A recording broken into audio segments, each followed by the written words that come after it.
Hey guys, it's Big Nate here. I'm back from another little illness. Hopefully this is the last major one of the year. And I'm here with the Star Trek Lower Decks season review. And I have to say I have enjoyed this series.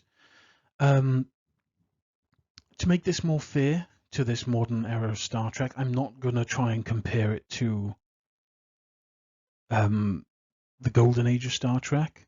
I'm not even going to try and compare it to the last set of Star Trek animations, which in truth is the original animated series from the 60s. The designs are way too different. The animation style is way too different. It's really not fair in the show. Though I will make certain comparisons to the show as I go through this, because I'm reviewing Star Trek to Star Trek, okay? And to start with, I enjoyed this series. While it's not as Star Trek-y as the Golden Age, if I can say that, it's still an enjoyable series. If you have a son or a daughter or a niece and a nephew, and you want to introduce them to Star Trek, I would recommend starting them here because there's enough here that they can enjoy. And if they ask you about something, you can then gateway them in to Star Trek proper.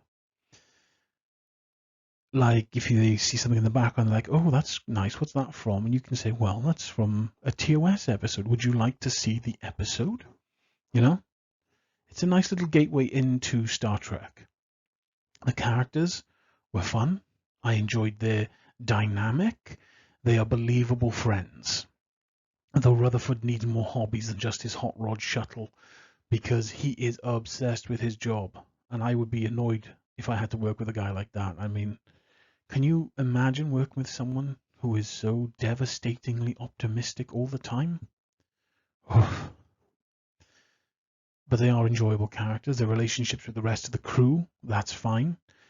The whole concept of Lower Decks is fun. I like this side of Star Trek. It's silly, and Star Trek's allowed to be silly. Star Trek's been silly before, and it'll be silly afterwards, and I enjoy that aspect as long as it doesn't become the whole aspect of Star Trek. Because Star Trek at its core is a good science fiction series,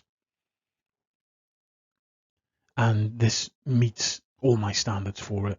It's enjoyable, the characters are fun, the storylines are, while a bit basic, can really be something you can enjoy. It's a good, solid series, and it's steeped in Star Trek lore, which is always fun for something like that. I enjoy the ship. The design of the ship is fantastic. I enjoy the Cerritos. It puts me in mind of the old Ambassador class. For those of you who aren't Star Trek fans and are watching this, the Ambassador class was an older ship. That was the ship before the Enterprise D from the Next Generation series. This was a really nice design. I liked seeing it. I like seeing different types of ship, though it does make me wonder because they have security only, they have engineering only ships, they have scientific only ships. Do they have security only ships, like ships that are completely run and operated by Starfleet security? I'd like to know if they do something like that. The series has been fun. It's been enjoyable. The character designs are good. They're a bit rubber hosy, but you know, it's fine. The only hurdle for me was the first half of the series where they were trying to find their voice. What you find with a lot of these series is when you have a writer who's been successful in other series, they bring that sort of character with them until they discover what the voice of the character they're currently doing is.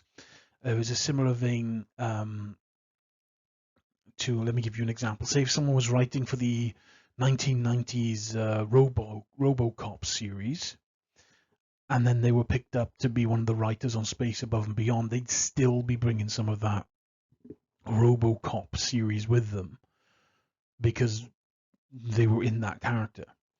It's the same with the character here. The early half of the series, they're a lot more Rick and Morty-ish, which I don't really enjoy. But as the series progressed, that became less and less, and they started to become their own characters. They had their own voices. They had their own. They had their own being to them. They were no longer just, oh, this is Morty, but a girl. This is Rick, but a girl. That sort of thing. So I enjoyed the evolution of those characters, the relationships with each other and the other crew. Fantastic. Though there are some questions I have for Starfleet with some of the commanders they have here, specifically the commander from the last episode. Like, she lost one ship, lost her nerve, and broke in front of the crew, which is something that as an officer you never do, because that destroys the morale of the crew. But she did it, and they gave her another ship. It makes no sense to me. I understand Star Trek is a far-flung future. Oh, she'll be fine next time, sort of thing. Or maybe she's on some type of medication, or maybe they're setting her through counselling and they've got her to a point where she's comfortable out in space again. But if I was Starfleet Commander-in-Chief, would not put her in charge until they had a thorough and complete review of everything that happened on that ship. Because just from watching, I could not believe the just brazen, not incompetence, because that's not fair. Because to be a captain in Starfleet, you have to be competent. But this brazen cowardice that she displayed would preclude her from ever commanding a ship. And I'm going to harp on that till the end of time. The alien designs were fun. Some were a lot of good throwbacks to TNG and TOS. That was fun, enjoyable, even. But there's still something I think the show is lacking. And it's not something from Star Trek. It's something that I think the show itself is lacking in. And I think it's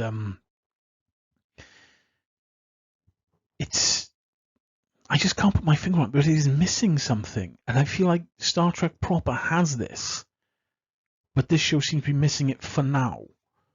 And it's unfair to say that and leave it up in the air like that, because this is a really good show, but there's something missing. And it speaks to you when you're watching. So I hope they sort that out in the second season. This is a good gateway. If you are interested in getting your kids into Star Trek, this may be the gateway to it. If they're a gamer, maybe it'll be Star Trek Online. But this is a good series. I'm going to go to my star review.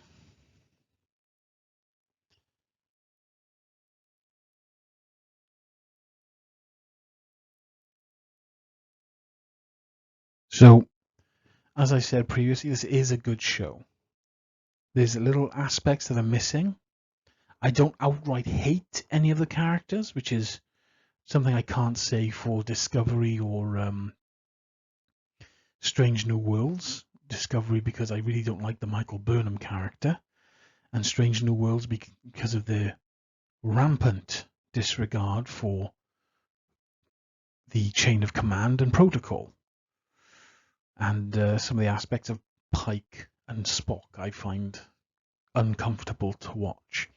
But this series, I don't outright hate anyone. There's a bit looseness to them, but that's fine. This is, after all, a cartoon and a comedy series at that. And as I said, Star Trek is allowed to be silly as long as silly doesn't encompass the whole thing, which it's not here. There are serious aspects. The show knows when to become serious, when to become silly, when to let things lie, and when to pick things up. It is good.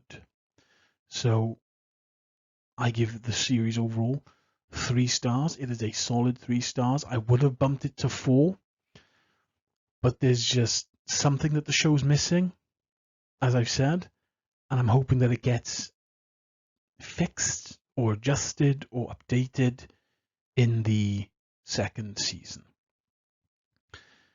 If you made it this far in the video, please like, comment, and subscribe. And I'll catch you guys somewhere down that road. Have a good one, guys.